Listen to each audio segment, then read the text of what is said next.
prier. J'ai commencé à faire mes premières études.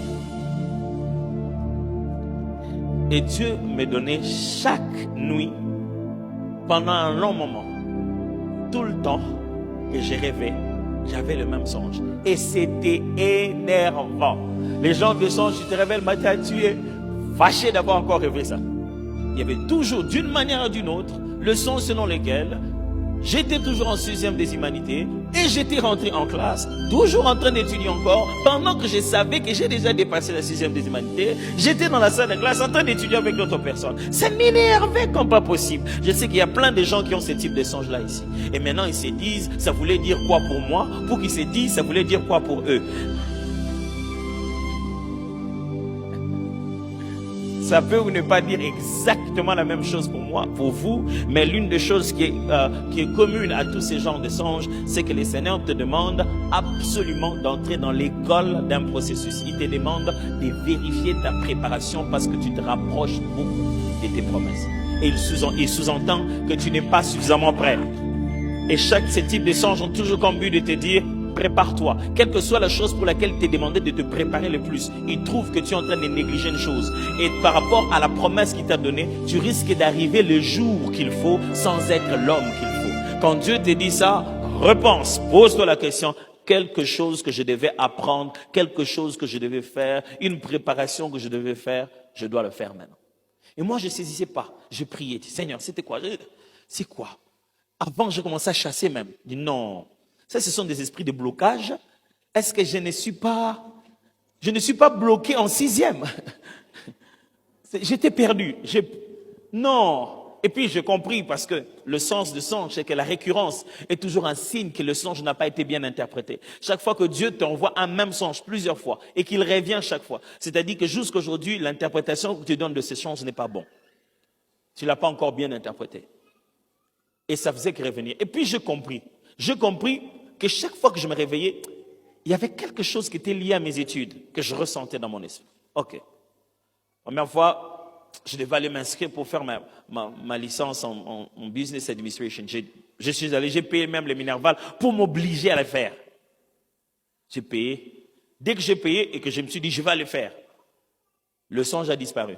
Le songe a disparu durant toute l'année académique que je n'ai pas fait finalement parce que j'étais trop occupé.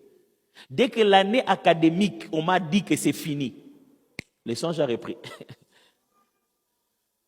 2 fois, je fais ça 2 fois. J'ai raté une première inscription à Londres, j'ai raté une deuxième inscription aux États-Unis. J'en avais marre de rêver exactement la même. J'ai compris que Dieu était en train de me dire, tu es dans la saison, tu dois te préparer, tu dois absolument te mettre à étudier maintenant. J'ai dit, ok, Dieu, je vais le faire. J'ai repris.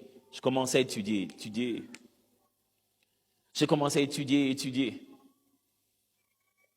Le jour où je devais faire mon premier master, j'ai étudié et j'ai commencé à être tellement occupé. J'ai commencé à sentir dans ma tête une lourdeur. On dirait que chaque fois que tu étudies, tu te sens lourd. Je peux bien faire entrer, mais pour faire sortir, je sens une lourdeur là pour écrire quelque chose seulement. Je connais ce qu'il faut écrire, mais... Et puis, on nous avait demandé un travail, on devait envoyer notre proposition de thèse. Le jour où je devais envoyer ma proposition, c'était déjà les derniers jours. Et à la veille, le professeur m'envoie un mail. Il me dit, je voudrais me rassurer que tu avais le bon gabarit de la proposition de thèse. Le gabarit que le prof m'envoie et ce que moi j'avais, 2 choses différentes.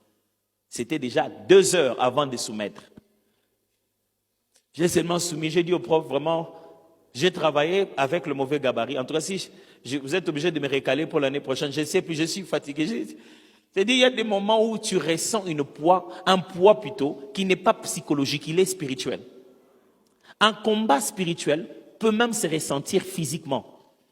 Tout ce temps-là, tu te réveilles toujours lourd, fatigué, tu ne sais même pas ce qui se passe. J'ai dit, prof, vraiment, j'en ai marre.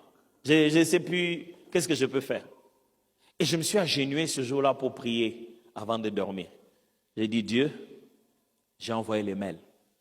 En tout cas, si vraiment tu voulais que j'étudie, débrouille-toi, je ne sais pas ce qui arrive. Et l'Esprit me dit, tu viens d'atteindre un plafond familial. Il faut pousser. Je dis, Seigneur, pourquoi il pas mis dans la famille? Bon, mais c'est pas grave. Mais, je dis, Seigneur, qu'est-ce qu'il y a? Il a dit, il faut pousser. Je dis, mais Seigneur, tout est déjà gâché. Il a dit, il faut pousser. Tu sais, Dieu est terrible. Hein?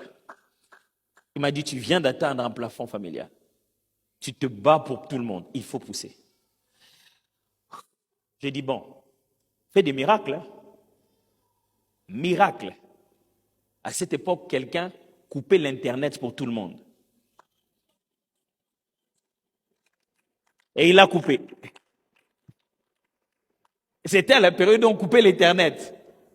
Et c'était connu dans le monde entier que la RDC en ce moment-là était sous Internet coupé. Il a coupé. Vous savez, je vous dis, bon, l'Internet est tout coupé. Il y a des gens comme nous pour qui l'Internet était coupé. Ah, couper l'Internet. J'essaie de chercher le numéro du prof, j'appelle. Il m'a dit non, l'université a déjà décidé que pour tous les étudiants de la RDC, jusqu'à ce que l'Internet soit repris, on va vous donner plus de 2 semaines encore pour que vous puissiez avoir des...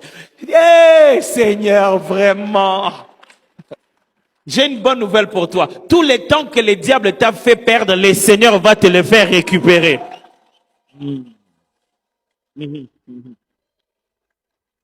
Ces jours-là, j'ai pris conscience que je n'étudiais pas que pour moi. Qu'il fallait absolument finir d'étudier parce qu'il y avait un géant à faire tomber. Ça m'a donné une autre raison d'étudier. Je commençais à étudier. J'ai travaillé dur, j'ai soumis mon histoire. Quand j'ai fini de soumettre mon histoire, on est venu, on m'a fait ma première collation de grade. Oups, ça fait un réveil dans toute ma famille. Mon frère, l'un de mes frères aînés, a repris ses études. Tout le monde. Du coup, ça fait traverser à tout le monde quelque chose de profond.